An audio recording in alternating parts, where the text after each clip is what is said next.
मुझे कानूनी कार्रवाई चाहिए। आज हमारी या तो लाशें गिराएं, हमें अपडेट वाले हमारे वक्त हाजिर है, आप इस वक्त बात की हम पोजीशन में नहीं, आप गने सीटी करें, हमारे सीने ठंडी कर दें।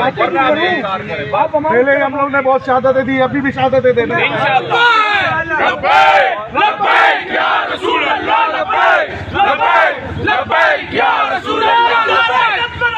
जिंदाबाद जिंदाबाद जिंदाबाद जिंदाबाद जिंदाबाद